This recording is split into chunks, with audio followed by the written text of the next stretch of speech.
வணக்கம். குரலின் குரல் பகுதியில் நாம் தினந்தோறும் சந்தித்து கொண்டிருக்கிறோம். முயற்சி செய்கிறத பற்றி பேசணும். இப்போ முயற்சி செய்கிற பொழுது நிறைய துன்பங்கள் வருது, இடையூறுகள் வருது, தொல்லை வருது. என்ன செய்யறது? வள்ளுவர் இதுக்கு பதில் சொல்றார். இடுக்கண் வருங்கால் நகுக. சிரி, நகுகன்னா சிரி. இடுக்கண் வருங்கால் நகுக. இடுக்கண்ணா துன்பம்.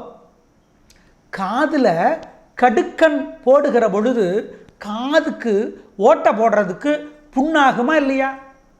ஆனால் கடுக்கண் போட்ட பிறகு காது பார்ப்பதற்கே அழகாக இருக்கும், காது ஒளிரும், மின்னும். அப்போ காதில் கடுக்கண் வேணுமா?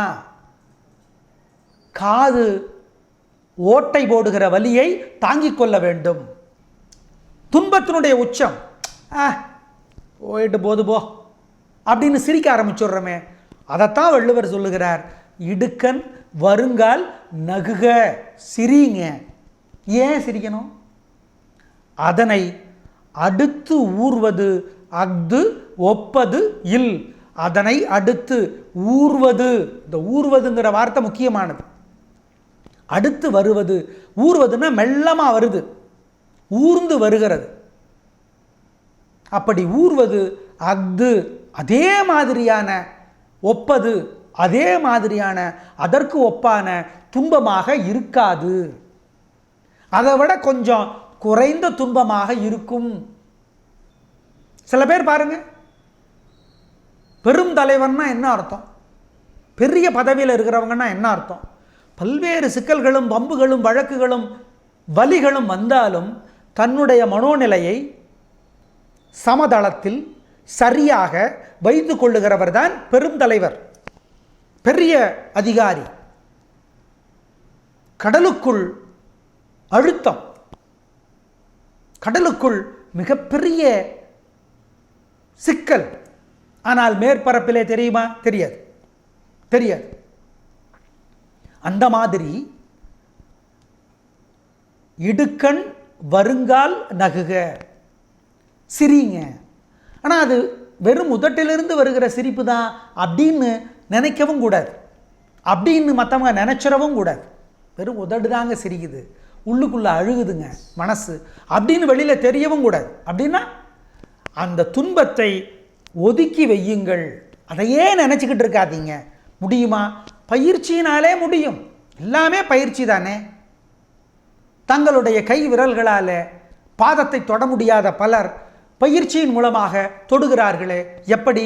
பயிற்சி, திரும்ப திரும்ப பயிலுவது. அப்போ பயிற்சியின் மூலமாக இடுக்கண் வருங்கால் நகுக, சிரிக்க முடியும். சிரிக்கிறதுனா என்னன்னா, அதுக்காக அதை அப்படியே அர்த்தப்படுத்திக்க வேண்டாம். துன்பத்தினால பாதிக்கப்பட்டு விடாதீர்கள். அம்பு எவ்வளவுக்கு எவ்வளவு பின்னுக்கு போகிறதோ அவ்வளவுக்கு அவ்வளவு வேகமாக முன்னே வருகிறது. அந்த மாதிரி இன்னைக்கு துன்பம் வருதா, அதைவிட குறைவான துன்பம் தான் அடுத்து வரும் என்பதனாலே ஆறுதல் அடையுங்கள், இளைப்பாருங்கள், நம்புங்கள் என்று வள்ளுவர் சொல்லுகிறார்.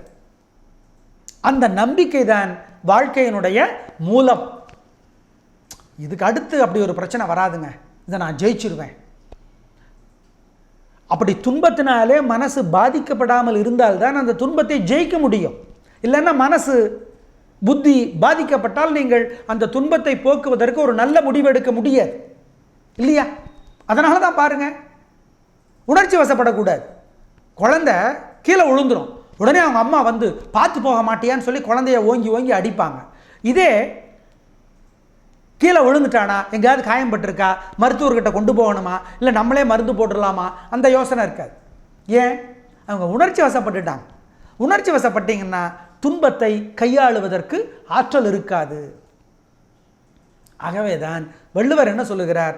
உணர்ச்சி வசப்படாதீங்க துன்பம் வருகிற பொழுது அப்படிங்கிறார். அந்த நேரத்தில் என்ன செய்யறது? முள்ளமன்றியை பார்க்கறதுக்கு ஒருத்தர் போனாராம். முள்ளமன்றி சொல்லிச்சான், என்ன பார்க்க வந்திருக்க? ஆமாம், நீயும் நானும் ஒன்று. உனக்கும் நிறைய முள், எனக்கும் நிறைய முள். என்ன முள்? படிப்பு ஒரு முள், வேலை ஒரு முள், குழந்தை ஒரு முள், குடும்பம் ஒரு முள்.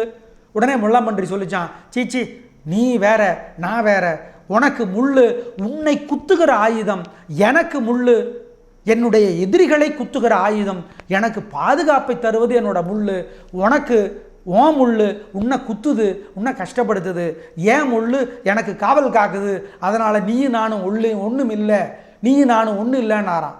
ஆகவே முள்ளம்பன்றி மாதிரி நம்முடைய வாழ்க்கையில் வருகிற முட்களை முள்ளம்பன்றி மாதிரி நம்முடைய காவலுக்கு நம்முடைய ஆயுதமாக மாற்றிக்கொள்வது தான் வள்ளுவர் தருகிற படிப்பினை பாடம். இடுக்கண் வருங்கால் நகுக, அதனை அடுத்து ஊறுவது, அடுத்து வருவது, அதான் ஊறுவது, மெல்லமாக வரும், அந்த அளவிற்கு துன்பம் வராது. அஃது ஒப்பது அதே மாதிரி இருக்காது, இருக்காது என்று வள்ளுவர் சொல்லுகிறார். நாளை இதே நேரம் பார்க்கலாம். நன்றி, வணக்கம்.